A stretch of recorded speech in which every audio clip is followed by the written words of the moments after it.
Bonjour à vous et bienvenue dans cette nouvelle vidéo. Je suis ravie de vous retrouver. Si vous ne me connaissez pas, je m'appelle Coralie Béguin, je suis naturopathe spécialisée dans les troubles digestifs chroniques. Donc j'accompagne toutes les personnes qui sont concernées par des problématiques au niveau de l'intestin, que ce soit via la colopathie, l'intestin irritable. Et également, je m'occupe de former des naturopathes qui souhaitent monter en compétences sur les problématiques de digestion.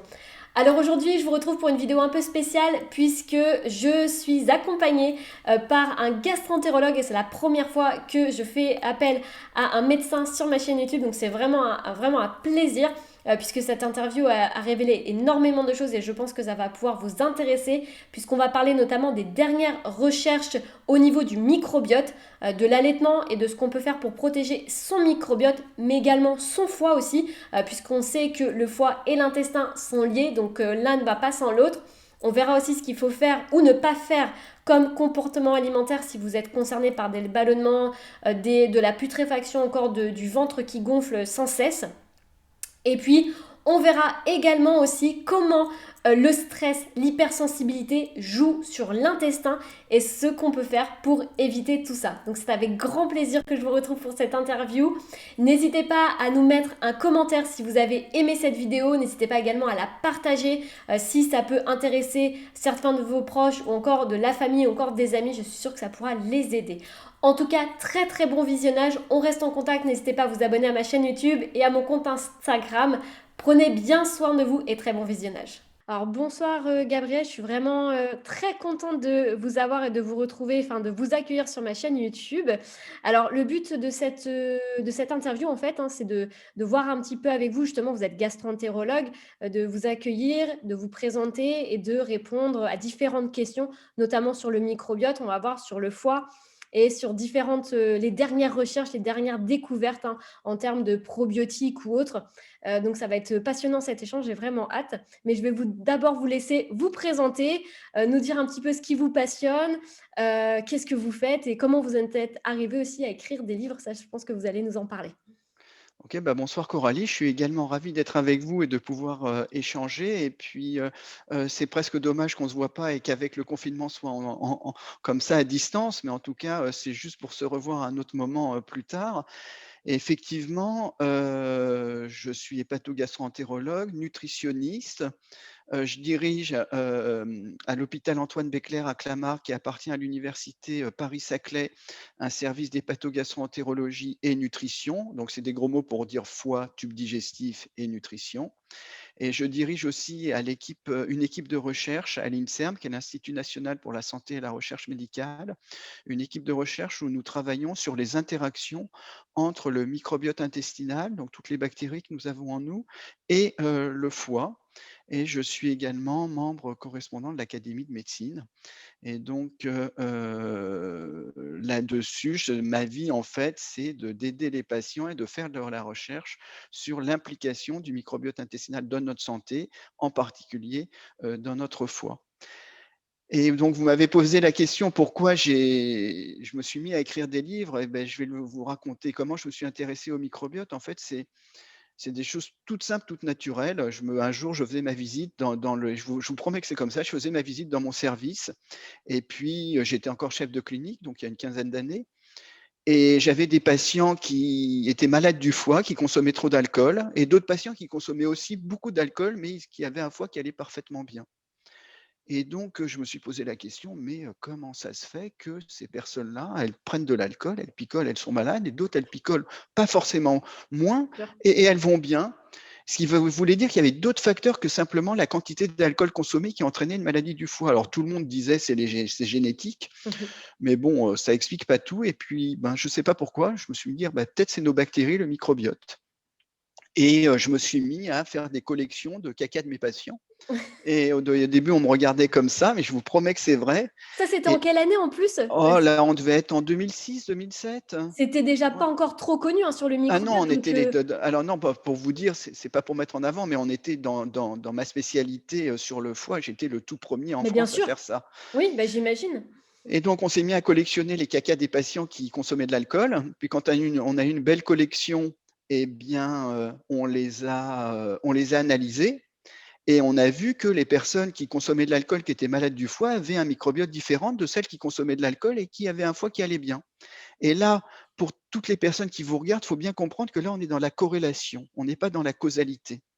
Et pour montrer que c'est vraiment le microbiote qui joue un rôle, après, je vous le fais en quelques secondes, vous prenez des souris Mmh. qui n'ont jamais vu de bactéries Ouais. et vous les humanisez. Ça veut dire que vous leur transmettez les bactéries des hommes. Un groupe de souris reçoit les bactéries des personnes qui consomment de l'alcool et qui sont malades. L'autre groupe de souris reçoit le microbiote des personnes qui consomment de l'alcool et qui vont bien. Et vous faites picoler les souris. Et c'est là où le miracle se produit. La souris qui consomme, qui a reçu le microbiote du patient malade, et vous la faites picoler, elle devient malade. Celle qui a reçu le microbiote de la personne qui va bien, mais qui prend de l'alcool, vous faites picoler la souris, elle va bien, montrant que vous arrivez à transmettre la sensibilité du foie à l'alcool de l'homme à la souris via le microbiote Via le intestinal. microbiote. Et encore plus fort, quand la souris que vous avez rendue malade, vous lui transférez les bactéries des personnes qui consomment de l'alcool et qui vont bien, vous la guérissez. On est en train d'essayer d'identifier les bactéries qui protègent le foie. Et c'est comme ça que je me suis tout naturellement, en fait, intéressé au microbiote. C'est C'est c'est sympa comme incroyable, histoire. mais Voilà, c'est c'est sympa incro comme histoire. enfin, je trouve ça incroyable et ça relève vraiment la richesse et je pense qu'on a encore tellement de choses encore à découvrir, mais là, je pense on était vraiment au début et ça laisse aussi un espoir aussi pour toutes les personnes qui peuvent être malades via cette recherche au niveau du microbiote. Complètement, parce que le microbiote, on est tout au début, c'est quelque chose de modifiable par notre comportement, par l'alimentation, par les compléments alimentaires. Et comme le microbiote est modifiable, eh bien, ça veut dire qu'on peut agir dessus. Et quand vous rendez vos bactéries en bonne santé heureuses, elles vont bien vous le rendre, elles vont vous rendre en bonne santé vous-même et vous rendre heureux ou heureuse pour vous. Et vous m'avez demandé pourquoi je me suis mis à écrire des livres aussi. Ça, c'est une histoire jolie et triste à la fois, en fait. J'écrivais beaucoup de livres avec mon papa pour les médecins. Voilà, par exemple, je vous le montre, le guide de thérapeutique, c'est un livre, voilà, il y a 100 000 exemplaires qui ont été publiés, mais c'est pour les médecins. Et puis mon papa était malade et il était hospitalisé dans mon service. Et puis j'ai déjeuné avec ma maman. Elle me dit, bah, qu'est-ce que tu fais en ce moment dans ta recherche? Et je lui ai dit: «Bah, voilà», je lui ai raconté l'histoire que je vous ai dit sur l'alcool et le microbiote. Elle me dit: «Mais c'est génial, faut que tu le racontes». J'ai dit: «Ah bon, tu penses?» Elle dit: «Mais oui, il faut vraiment que tu le racontes». Et donc c'est comme ça que j'ai fait mon premier bouquin, simplement à l'occasion, papa, paix à son âme, qui était hospitalisé dans mon service. J'ai discuté avec maman et du coup, j'en ai fait le premier livre, voilà: «Les bactéries des amis qui vous veulent du bien». Donc ça, il est commandable, partout? Il est commandable, on Alors, peut il est le commandable partout, Amazon, la Fnac, tout ça. Et puis OK, après, bah, comme ça avait bien marché, ça avait intéressé, et ben, voilà, j'en ai fait un deuxième sur le foie, les pouvoirs cachés du les foie. pouvoirs cachés du foie et un truc qui m'a semblé génial à force de bosser sur le microbiote. Voilà, là, c'était les pouvoirs cachés du foie chez Versilio, Flammarion. Oui. Et puis, on commençait à bien savoir que les bactéries agissaient sur le somatique, sur la digestion, sur l'obésité, sur le métabolisme. Et moi qui travaille sur l'alcool, on a commencé à se rendre compte que les bactéries agissaient aussi sur l'addiction. C'est-à-dire Ouais. qu'indépendamment de voilà, de ce qui est organique, ça agit aussi sur le cerveau, sur le psychisme. Et c'est là où j'ai sorti mon dernier bouquin, voilà, et vous savez tout.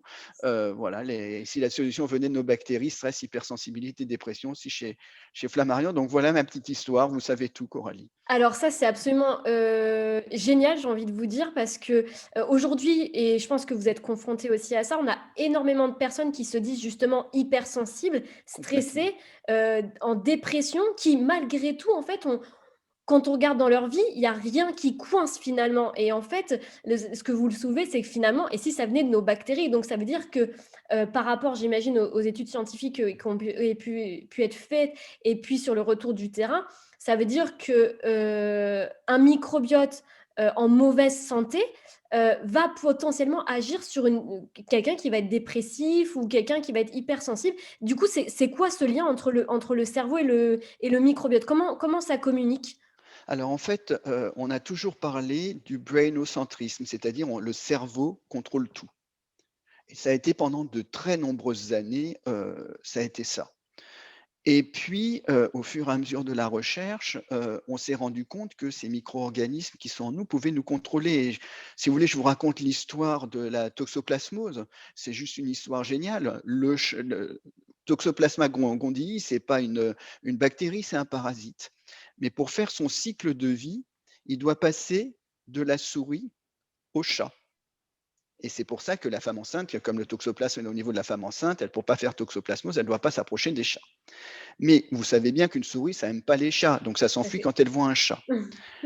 Parce que la souris, en fait, n'aime pas l'odeur de l'urine du chat. Eh bien, et donc toxoplasme, ce malheureux, il peut pas passer de la souris au chat. Donc qu'est-ce qu'il fait? Il va modifier le comportement de la souris en changeant le dégoût qu'a la souris pour l'odeur de l'urine du chat, en faisant que la souris va s'approcher du chat et que le chat pourra bouffer la souris. Et comme ça, toxoplasme, il est content, il a contrôlé la souris, il va dans le chat, il peut faire son cycle. C'est impressionnant, C'est impressionnant.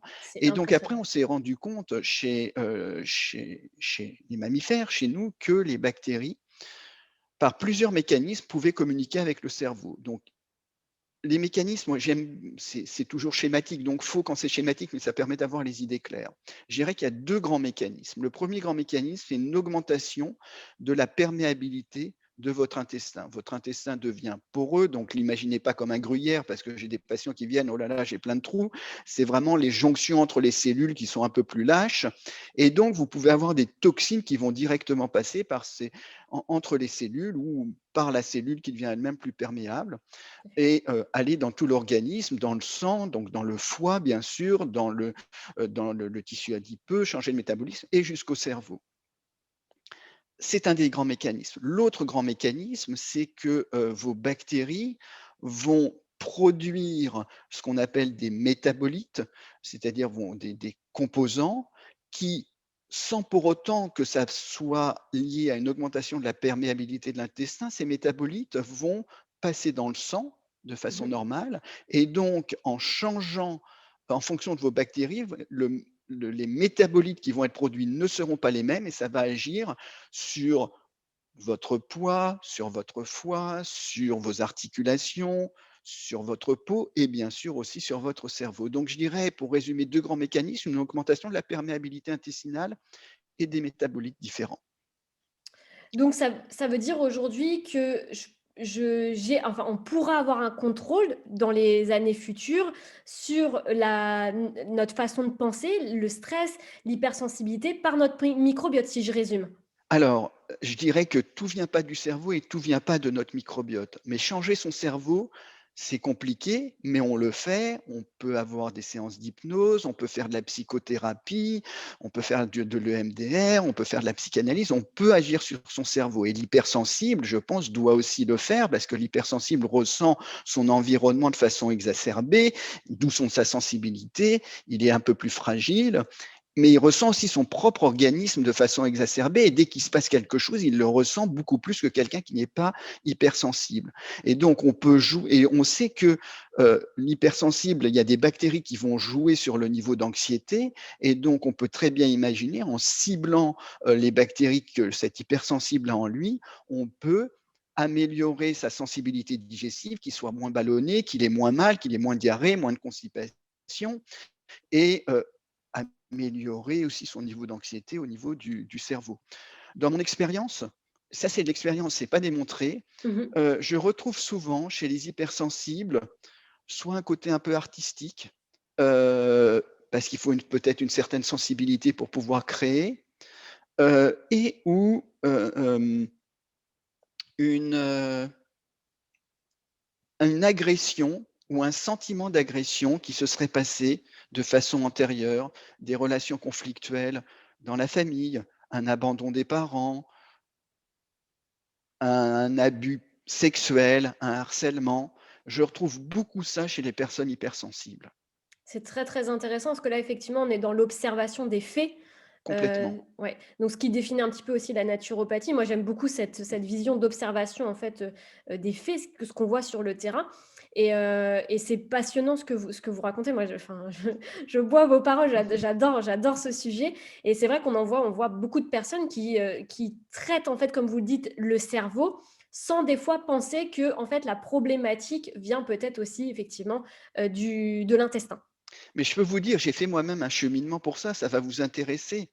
Quand j'ai commencé à faire du microbiote, les personnes ont commencé à venir me consulter et j'ai une jeune fille qui est venue me consulter, qui avait très mal au ventre et Et donc je l'ai soignée pour son ventre et puis j'ai discuté avec elle et puis la relation de confiance, s'est établie et j'ai réussi à rentrer dans son histoire personnelle et j'ai compris qu'elle avait été violée dans son enfance ou son adolescence. Et là, je me suis trompé et je me suis plus trompé après. Je lui ai dit: «Bah, écoutez, vous avez violé, c'est pas vous êtes pas bien, donc moi je vous soigne le cerveau, dans votre tête c'est pas bien, je vous conseille d'aller voir un psychiatre». Mmh. Et c'est là où je me suis trompé. Elle n'avait pas besoin de moi pour aller voir un psychiatre. Vous voyez? Ouais, je comprends. Je pense que si elle avait besoin de voir un psychiatre, elle l'aurait fait toute Elle seule. l'aurait fait toute seule, tout à fait.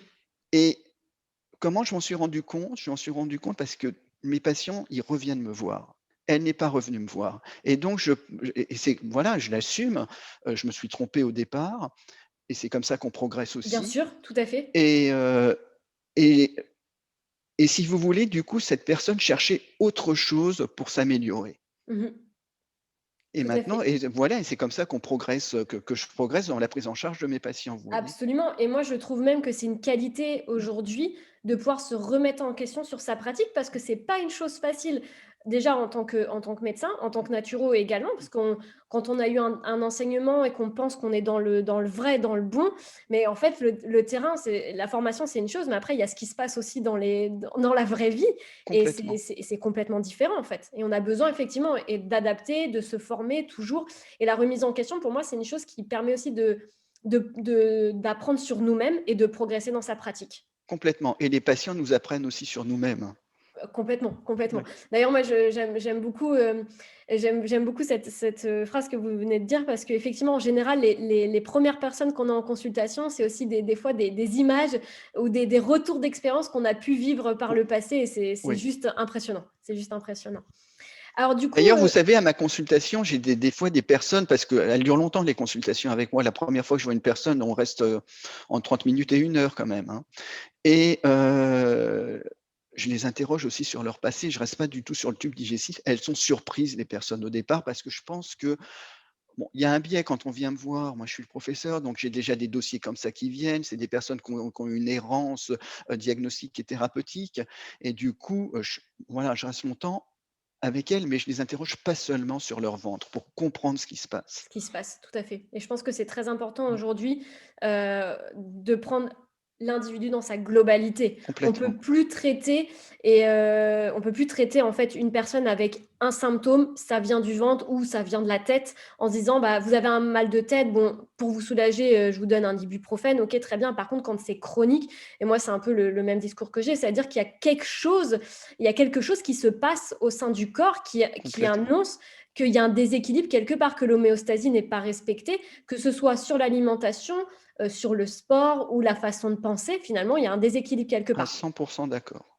Alors du coup, quelles seraient vos recommandations justement? Et je pense que vous ça, c'est peut-être quelque chose ou deux trois conseils que vous pourriez donner aux personnes qui vont nous écouter, justement pour avoir une flore intestinale qui fonctionne en symbiose et non en dysbiose. Comment faire?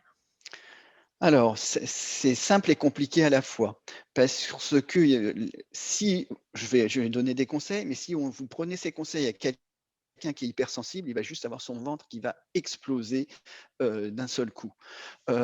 Pour avoir, je dirais, un ventre en sym une bonne symbiose, en fait, il faut pensez à vos bactéries. Qu'est-ce que vos bactéries aiment manger? Pour qu'elles soient en bonne santé. Parce que si elles sont en bonne santé, vous serez en bonne santé.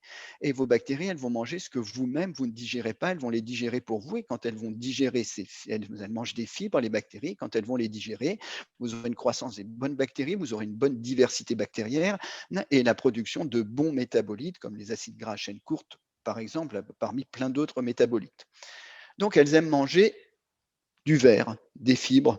Et donc, qu'est-ce qu'elles vont aimer? Elles vont aimer, eh bien, le brocoli, les avocats, les aubergines, heu, tout ce qui est vert, les champignons. Elles vont aimer aussi ce qui est riche en inulines, comme, l'ail, comme les oignons, comme les échalotes. Elles vont aimer certains fruits riches en prébiotiques, Mmh. comme, la pomme, comme les poires. Mais si vous donnez ce type ce qu'elles vont pas aimer aussi, elles ne vont pas trop aimer la viande, en Mmh. particulier la viande rouge. Elles peuvent produire, pour peu que vous ayez des mauvaises bactéries, elles peuvent produire des composés extrêmement toxiques à partir de la viande rouge. Hem Voilà, elle n'aime pas trop non plus, les graisses et le sucré et je pense que pour les personnes qui nous regardent, c'est important de savoir que le sucré, c'est pas et j'ai trop de patients qui me le disent, le petit morceau de sucre que vous mettez dans le café. Faut imaginer, tous les amidons, tous les féculents, qui sont en fait Oui. des grands morceaux de sucre qui se donnent la main et tout ça, c'est du sucre. Si je vous dis que, les féculents, c'est 60 de sucre, donc une baguette de pain, c'est 30 morceaux de sucre. Je vous dis pas de pas le prendre, je vous dis juste rendez-vous compte de ce que vous mangez. Et ça, c'est un point très important que vous Ou soulignez parce qu'en France, on le voit bien dans les restaurants. En général, on nous sert une assiette de frites ou de pâtes entières avec la petite feuille de basilic histoire de faire le légume. Et en fait, comme vous dites, il y a beaucoup de... Et je pense qu'en France, c'est le cas. Et en Italie aussi, on a un excès de féculents dans l'assiette qui est quand même assez incroyable. un excès et vous allez aux États-Unis, c'est encore Oui, plus. Oui et ça vient aussi du fait et on essaye de changer ça, que on nous a enseigné depuis, bah, je dirais depuis les années 1950, un féculent à chaque repas, qu'il faut 50 à 55 d'hydrates de carbone, donc de tout à fait. sucre et si je pense que si on garde ce même discours, on ne changera pas l'épidémiologie actuelle qui fait qu'il y a de plus en plus de personnes en surpoids, obèses et heu et enfin voilà et on continue à faire la même chose et je pense qu'il faut réfléchir un petit peu autrement. Et je pense, je vais continuer sur ce sujet, vous avez tout à fait raison sur le fait qu'il faut faire autrement aujourd'hui et je pense que même le fait de manger trop de sucre, on vient aussi impacter le foie et le foie qui est un organe, effectivement, qui souffre en silence, qu'en fait on n'a jamais mal au foie, on ne dit jamais: «Ah j'ai mal au foie». C'est des signes qui nous montrent que le foie va mal avec, les analyses sanguines ou des maux de tête ou des hémorroïdes et justement donc dans ce livre que vous avez écrit, dans les pouvoirs cachés du foie, quelles seraient les premières recommandations finalement à mettre en place pour protéger son foie? Alors, bah, ça va être les mêmes en fait que pour, protéger, ces bactéries parce que quand vous le faut bien comprendre que le foie est en communication avec votre tube digestif par une veine qu'on appelle la veine porte et tout ce que vous mettez dans votre tube digestif, le premier organe qui va être en contact avec et c'est vraiment tout, c'est votre foie. Et donc, quand vous protégez vos bactéries, vous protégez votre foie en même temps. Il faut bien comprendre aussi que le foie ne sait pas stocker, le sucre. Donc quand vous mangez du sucre, qu'est-ce qu'il va faire? Votre sucre va passer au niveau du foie et votre Mmh. foie, il en voit trop arriver, il va le transformer en graisse et vous allez avoir des graisses qui vont s'accumuler au niveau du foie.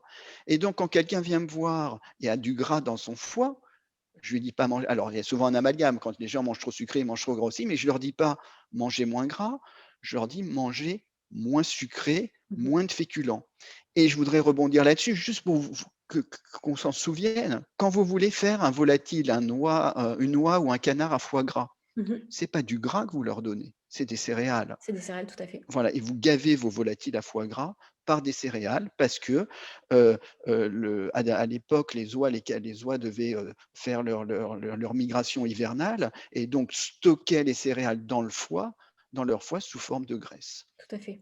Ça, je pense que c'est très important de bien rappeler effectivement que ce ne sont parce qu'on a eu un discours depuis les années 80 avec notamment les œufs, le Oui, cholestérol et cetera.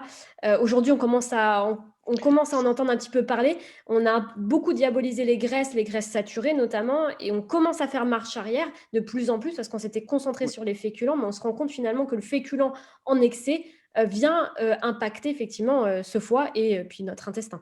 Complètement et puis le faut bien comprendre alors c'est vrai que le jaune d'œuf est riche en cholestérol, mais c'est pas un problème. Mmh. Le cholestérol qui se promène dans votre sang, c'est votre foie qui le fabrique, il vient simplement pour 20 de votre alimentation et si vous arrêtez de manger, du cholestérol, vous aurez toujours votre foie qui va en fabriquer, qui va l'épurer et c'est pareil quand vous arrêtez de manger du sucre, c'est pas pour autant que vous aurez une glycémie à zéro. Votre glycémie, elle va toujours se balader entre 0,8 et 1 gramme 20, hein. Voilà, donc absolument, c'est des vieilles notions qu'il faut, s'empresser, d'oublier ou de mettre au goût du jour. Je ne tiendrai pas le même discours chez quelqu'un qui a un antécédent d'infarctus du myocarde, encore que, je ne suis même pas sûr que ce soit vrai ce que je vous dis. Je pense que ce type de personnes-là devraient manger, des bonnes graisses. Tout à fait, tout à fait. Enfin, en tout cas, moi, je suis d'accord avec votre point de vue. Alors du coup, est-ce qu'il y a au-delà de l'alimentation, est-ce que pour le foie, est-ce qu'on peut faire autre chose pour le protéger? Alors, en premier, c'est vraiment l'alimentation. Ensuite, vous avez les médicaments. tous les médicaments, tous sont potentiellement toxiques pour le foie. L'immense majorité des médicaments, est toxique, mais c'est pas dépendant de la dose. C'est-à-dire, ça devient toxique pour le foie, on n'a pas de chance, c'est toxique pour le foie. Mis à part, le paracétamol, le Doliprane, qui lui est la dont la toxicité sur le foie est dépendante de la dose. D'accord. C'est-à-dire que, tant que vous êtes en deçà du seuil, il vous arrivera rien. Dès que vous dépassez le seuil, vous faites une hépatite très grave et normalement, ça n'arrive pas si on fait attention.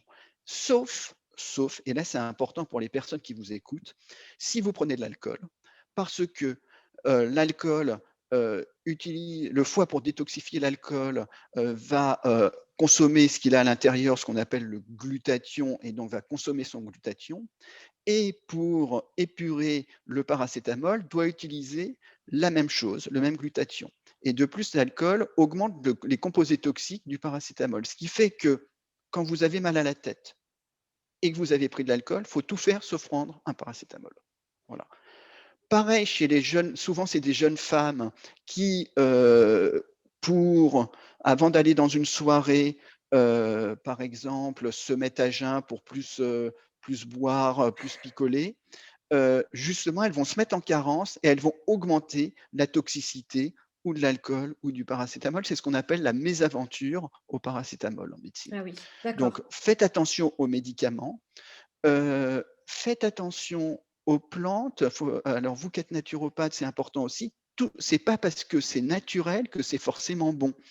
Heu la caricature J'aime beaucoup voilà. ce discours que vous avez. Mmh. Je suis complètement d'accord avec vous, parce que j'entends beaucoup de personnes qui me disent: «Mais je prends des plantes et je prends des huiles essentielles» et je vois des personnes même prendre des huiles essentielles pures tous les jours, sans des fois support. Moi je peux enfin, quand j'entends ça, je me dis: «Mais, est-ce que vous vous rendez compte de la dose qu'il faut pour produire une huile essentielle?»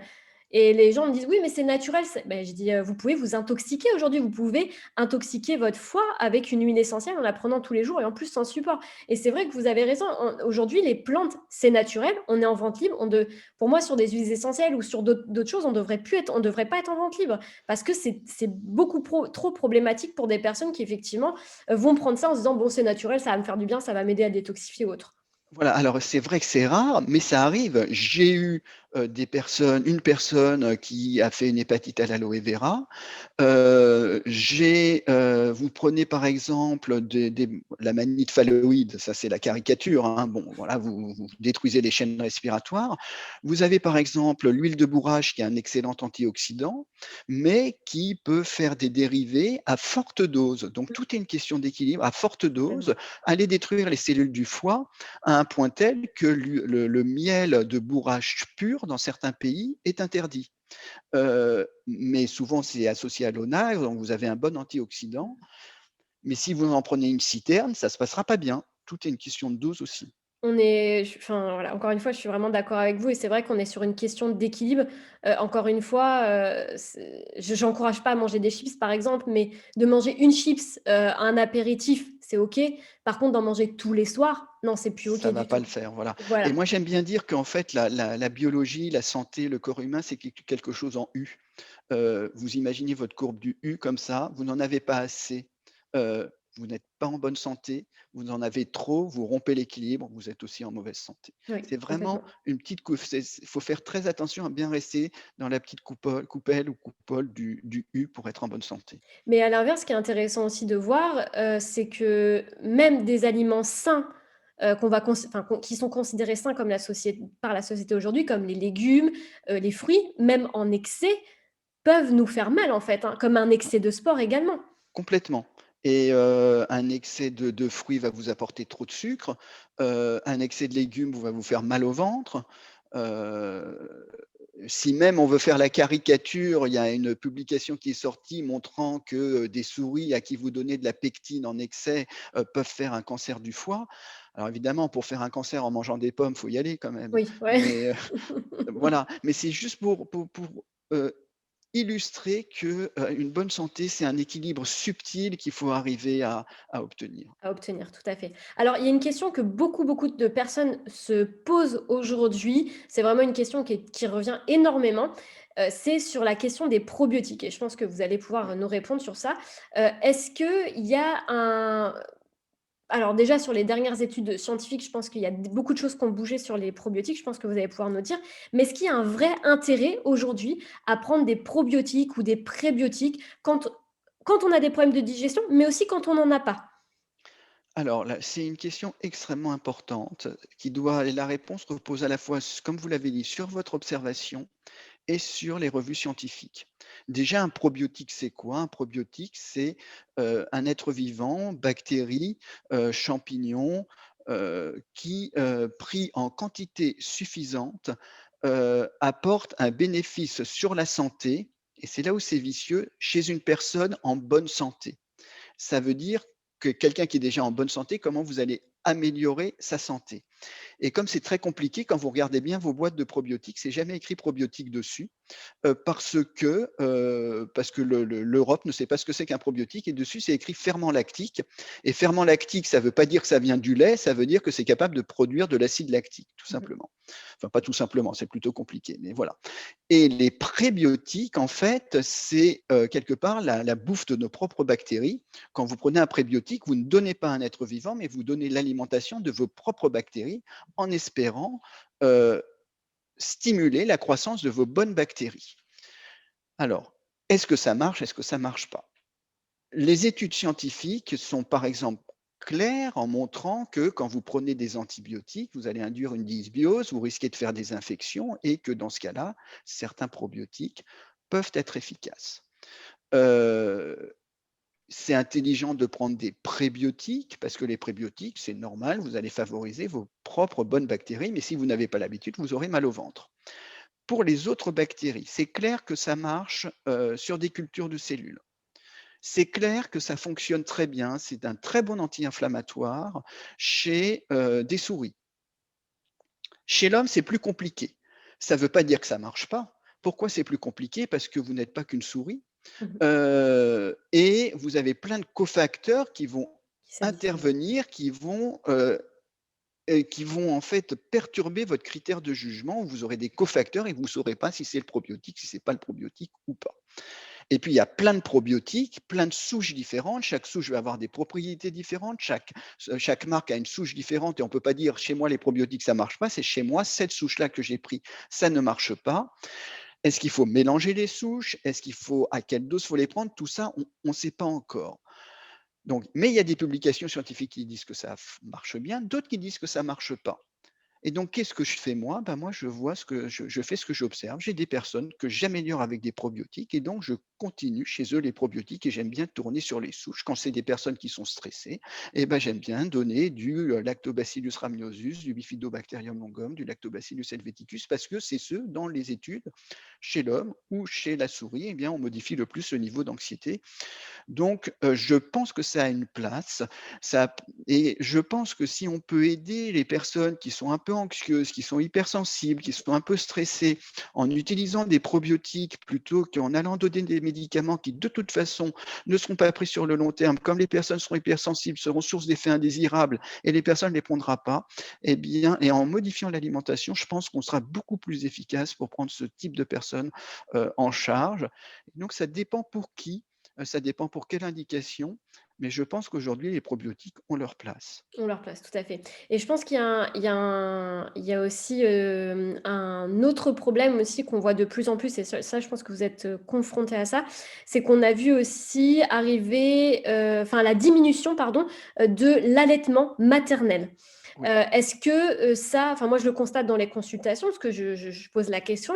Très souvent, je remarque effectivement que dans les personnes qui n'ont pas été allaitées ou très peu et qui ont été vite basculées sur lait artificiel, il y a des dimensions et des problématiques en général de, troubles digestifs. Est-ce que ça, c'est quelque chose, sur lequel vous penchez? Est-ce qu'il y a des études, qui ont été faites justement, même sur les enfants, c'est on peut pas faire d'études, mais est-ce qu'il y a déjà des choses qui se mettent en place justement pour aider, des nourrissons, ou même par voie césarienne, hein, je pense aussi, pour aider justement le microbiote? Alors effectivement, il y a des études épidémiologiques qui ont montré que l'absence d'allaitement maternel augmentait le risque d'obésité, d'allergie, d'ostéoporose, voire même de certaines maladies neurologiques.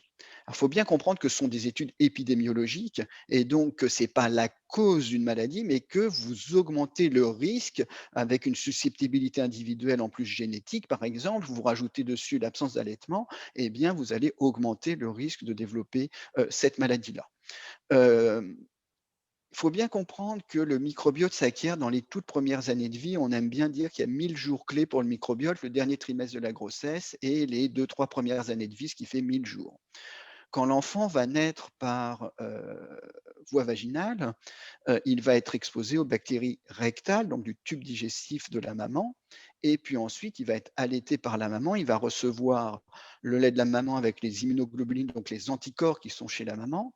Il va recevoir les bactéries de la peau au niveau du mamelon de la maman par le réflexe de succion. Et, heu et donc il va acquérir des bactéries différentes par rapport à l'enfant qui est né par césarienne, où il va être exposé aux mains de la sage-femme, où, il n'aura pas les bactéries rectales et puis après s'il y a un allaitement artificiel, il n'aura pas non plus les bactéries, les immunoglobulines, le réflexe de succion de la maman. Alors qu'est-ce qu'on peut faire? Il y a plusieurs possibilités. Pour l'instant, c'est de la recherche, hein, qui est faite. Mmh. Il y a pas encore de recommandations cliniques pour ça. Il a été, par exemple, proposé de badigeonner à la naissance le visage de l'enfant par du liquide vaginal, de la maman.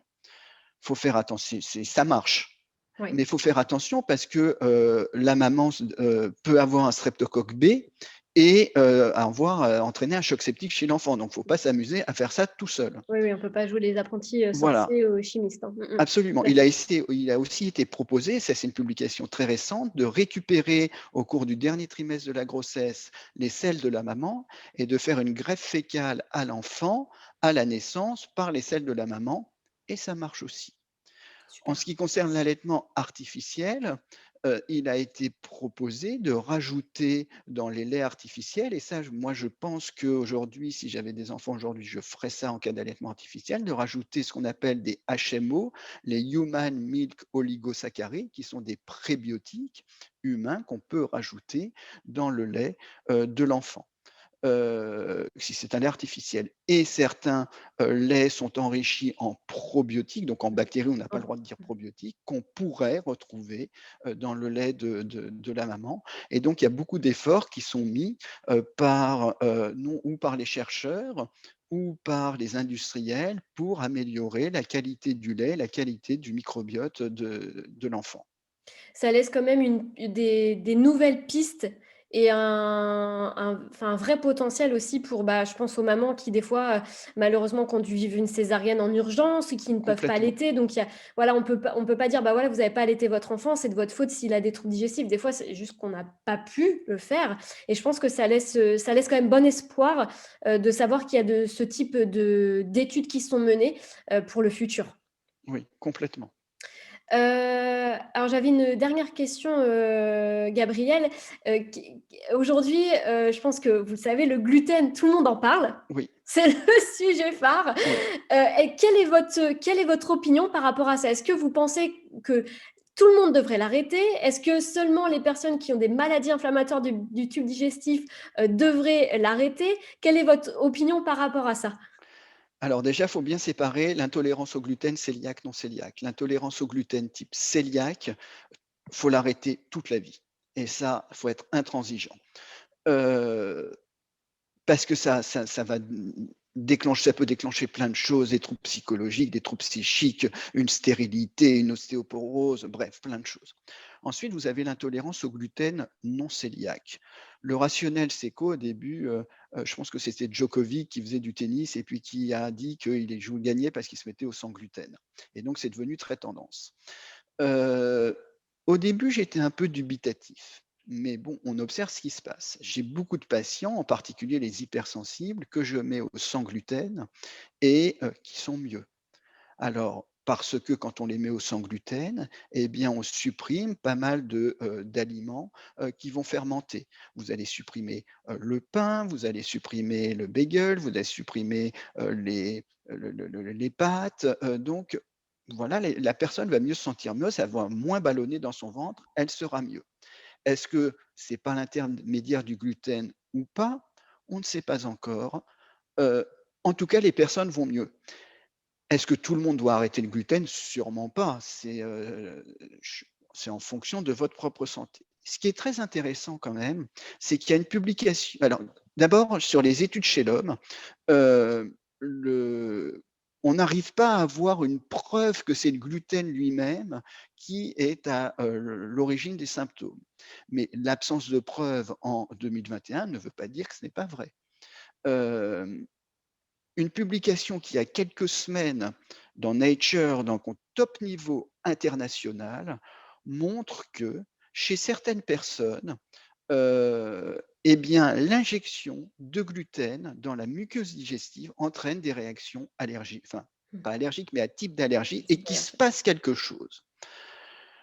Donc, aujourd'hui, on ne peut pas faire de grandes règles, mais quand j'ai un patient, moi, j'ai tendance à arrêter les FODMAP, je ne sais pas si on en Mmh. parlera, donc les sucres qui fermentent et parmi les FODMAP, on retrouve le gluten et donc là aussi, j'évolue et je pense que certaines personnes ont besoin, en 2021, d'arrêter le gluten. Je vais vous rapprocher ça d'une histoire. Je ne sais pas si au niveau de la connaissance en 2021. Dans les années 1970, je n'avais pas commencé médecine encore, on avait un ulcère, on a un tempérament ulcéreux, on est stressé, on fait un ulcère. Je suis stressé, j'ai mal au Ouais. ventre, j'ai mon Mmh mh. ulcère. Et accrochez-vous, mais on traitait les ulcères avec des neuroleptiques, du Dogmatil, parce que, ben, ils étaient stressés, ils avaient un ulcère et bah, fallait, donner un neuroleptique. Et puis ensuite, l'ulcère est devenu une maladie de l'acidité. Vous avez un estomac trop acide, vous faites un ulcère et donc on coupe l'acidité. Alors que l'estomac est fait pour être acide. On est oui, Si vous coupez l'acidité, vous allez entraîner une dysbiose. On en parlait tout à l'heure, voilà, tout quand à vous coupez fait, l'acidité, vous tout à fait. entraînez une dysbiose.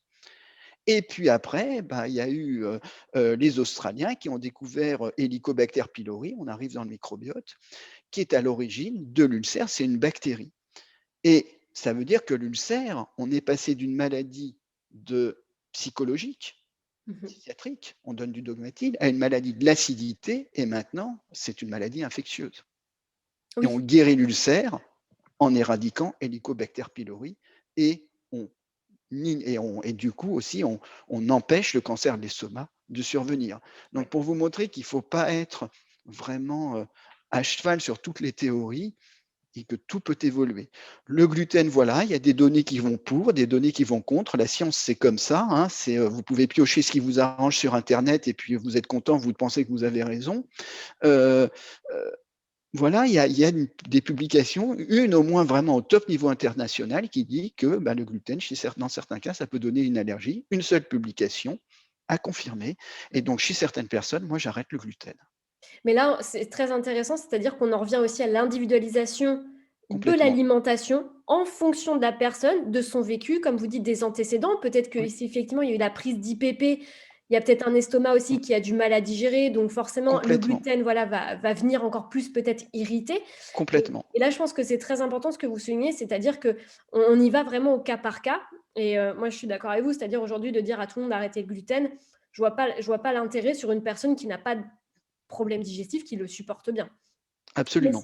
mais sur une personne qui a peut-être pas été allaitée, qui a dû prendre en plus des antibiotiques, donc il y a Ça des peut ça peut être assez intelligent parce que absolument pour que la personne ait, au moins parmi les différents facteurs de risque qu'elle aurait, elle puisse corriger une certaine dysbiose. Ouais, tout à fait. Est-ce que Après, quand vous conseillez à un enfant, sachant que c'est dans les premières années de vie que se forme le microbiote, c'est là où c'est le plus important, j'irai pas à un enfant essayer tout de suite, à moins qu'il y ait une maladie cœliaque, donc une intolérance au gluten type cœliaque, tout de suite enlever le gluten. Oui, ouais, je ne sais sur pas. surtout que c'est à cette époque-là, en fait, où le bébé fait enfin, le nourrisson fait sa tolérance immunitaire, en plus. Complètement et d'ailleurs, c'est très important à savoir, il y a un moment clé au moment du sevrage, c'est-à-dire du passage de l'allaitement, maternel à l'allaitement artificiel chez la souris, c'est très bien démontré. Si pendant ce moment clé, vous donnez des antibiotiques, vous inhibez une réponse immunitaire extrêmement importante liée au microbiote intestinal. Vous allez inhiber la formation de alors c'est compliqué, de lymphocytes T régulateurs, mais ça veut dire qu'à ce moment-là, vous entraînez chez la souris une susceptibilité extrêmement élevée à développer des maladies auto-immunes et voilà, il n'y a pas de raison que ce soit pas la même chose chez Bien nous. sûr. Donc c'est vraiment une mine d'informations, une mine d'or, en Ah, fait, c'est hein, ce vertigineux, je trouve. oui. Non, mais c'est enfin, moi, je trouve ça juste incroyable et comme on le disait au début de la vidéo, on est vraiment qu'au début, de tout ce qu'on peut Mmh, maîtriser, de tout ce qu'on peut savoir. De toute façon, je pense qu'on ne saura jamais tout, parce qu'on aura toujours en train de mmh. d'approfondir, mais c'est juste déjà incroyable comment on peut avoir, déjà ce type de retour et d'expérience, en fait, hein, sur l'intestin, sur le microbiote et puis sur ce que ça implique aussi sur le corps. Parce qu'on parle de l'intestin, des troubles digestifs, mais comme on le sait aujourd'hui, un microbiote, qui ne va pas bien, va peut-être générer des problèmes articulaires, ou d'autres encore problématiques, en fait, Complètement. derrière. Et moi, ce que j'aime dans le microbiote aussi, et là, c'est là où on se retrouve, c'est que c'est le microbiote, quelque part, ça fait tomber les barrières. Le microbiote, c'est là où la médecine, on va dire, traditionnelle et la médecine scientifique, dont je fais partie, moi je suis un scientifique au départ, se rejoignent. C'est là où vous, naturopathe, moi, médecin professeur, on se rejoint également pour la prise en charge de nos patients et quelque part, ça fait un pont pour pouvoir prendre les personnes dans leur globalité. Complètement et enfin moi j'espère qu'un jour on arrivera justement à ce que la médecine, la naturopathie et d'autres, thérapies, au naturel, puissent cohabiter ensemble et puissent travailler en synergie comme c'est déjà un petit peu le cas en Suisse ou en Allemagne. Nous c'est un petit peu on n'en est peut-être pas encore, là, mais ça tend à évoluer, hein, en France. D'ailleurs je vous reçois ce soir, hein, sur la chaîne YouTube, donc ça Et veut moi, dire je vous que reçois bientôt à l'Académie de médecine, voilà. voilà, donc c'est que ça tend, voilà, ça évolue et tant mieux. Il faut je pense que toutes les médecines et toutes les thérapies sont bonnes à prendre. Je pense que c'est un accompagnement global, en fait Complètement. et c'est ce qu'on disait. Alors Gabrielle, on arrive à la fin de cette interview. J'ai pas vu le temps passer, mais ça fait Non, moi non bientôt plus. quasiment 1 heure. Si vous aviez un dernier message, une recommandation à faire aux personnes qui nous regardent, qui souffrent de l'intestin, qui ont peut-être des gros problèmes digestifs, des problèmes articulaires, des maux de tête, est-ce qu'il y aurait un message, une recommandation que vous souhaiteriez leur faire passer? Alors, une recommandation, c'est compliqué. C'est d'une part, une prise en charge globale, le ventre, le cerveau. Une prise en charge qui idéalement ne devrait pas être fondée simplement sur des médicaments. Je pense que l'alimentation a un gros rôle, que les compléments alimentaires peuvent aider, qu'une prise en charge, psychologique, mais au sens large, hypnose, EMDR, ostéopathie, que pour aider à l'alimentation, la prise en charge globale avec vous-même, Coralie, la naturopathie peut aider et si on voit que ça ne suffit pas, là, on introduit un médicament pour une durée déterminée, pas pour tout le temps, si ça peut aider. Mais aller prendre un médicament sans réfléchir au long cours, je pense que c'est pas une bonne idée, quelle que soit, la molécule qu'on prenne. Il n'y a pas de raison, quand on a mal au ou peu de raisons, je ne vais pas dire pas de raison parce qu'on va toujours m'en trouver une pour me l'opposer, mais peu de raisons pour prendre, par exemple, quand on a mal au ventre, un inhibiteur de la pompe à protons pour couper l'acidité de l'estomac sur le long terme. On va juste être délétère. Il faut le faire autrement. Oui, oui, Voilà. je ne peux que dire oui et c'est vrai qu'on voit enfin moi je pensais notamment à une consultante que j'ai là en consultation, qui depuis elle a 28-29 ans. Et c'est à la suite, en fait, elle voulait tomber enceinte et en faisant des analyses, on lui a montré qu'elle avait une carence en B12. Elle sentait qu'il y avait quelque chose qui n'allait pas. Ça faisait 10 ans, ça fait 10 ans qu'elle est sous IPP, donc elle a commencé à l'âge de 18 ans. Et aujourd'hui, le sevrage, et je pense que ça, bah, vous le savez, le Oui, sevrage est très compliqué très compliqué. c'est très très compliqué dans les IPP avec des effets rebonds assez incroyables. Donc c'est pour ça, je pense que votre message, il donne quand même espoir et je pense qu'il faut travailler vraiment sur comme vous dites, sur l'alimentation, des compléments alimentaires et puis effectivement un médicament parce qu'il y a des personnes Si qui besoin, souffrent moi je suis un tellement. médecin qui prescrit peu de médicaments, je dis toujours. Voilà, donc alors justement, Gabriel, où est-ce qu'on peut vous retrouver? Est-ce que vous... Alors, si vous voulez me voir, bah, moi je travaille à l'hôpital Antoine Béclère à Clamart, c'est un hôpital de l'assistance publique. Voilà, donc si vous voulez, je donne mon mail, c'est Gabriel, Je vais vous remettre le mettrez, le mail, le téléphone de mon secrétariat. Voilà, je suis comme vous, j'ai des patients en veux-tu, en voilà, il y en a bon, c'est beaucoup de temps pour venir me voir. J'ai une équipe qui travaille avec moi. Donc on peut me retrouver à Béclère. Et voilà, régulièrement des interviews. On peut me retrouver sur mes bouquins si vous me permettez de les voilà, c'est ce que remontrer. j'allais dire. Moi, Voilà, donc le dernier, stress, hypersensibilité, dépression, et si la solution venait de nos bactéries, qui a fait suite au pouvoir caché du foie. Et puis celui-là, mon tout premier, où j'avais eu avec Anne-Marie Cassard, avec qui je l'ai écrit, qui est mon adjointe au labo, le prix de la meilleure vulgarisation scientifique. La science se livre, les bactéries, des amis qui vous veulent du bien. Voilà, et je suis vraiment, Coralie, sincèrement ravi d'avoir échangé avec vous, de faire votre connaissance par moi aussi. l'intermédiaire des bactéries, donc elles sont vraiment sympas. Voilà, c'est que des bonnes choses. En tout cas, Gabriel, merci du fond du cœur, vraiment pour toutes les informations que vous avez données ce soir. Je pense sincèrement que cette interview va aider de nombreuses personnes. Donc, Ah, je vais j'en serais mettre encore ravi. les livres, tous les livres et les coordonnées du professeur seront juste en dessous hein, dans YouTube. Donc, il faudra juste dérouler la barre d'informations, excusez-moi. Et puis, bah, merci beaucoup en tout cas, Gabriel, pour toutes ces informations. C'était vraiment riche. J'étais enchantée d'échanger avec Eh vous. ben, c'est réciproque, Coralie. Plein de bonnes choses. Merci beaucoup.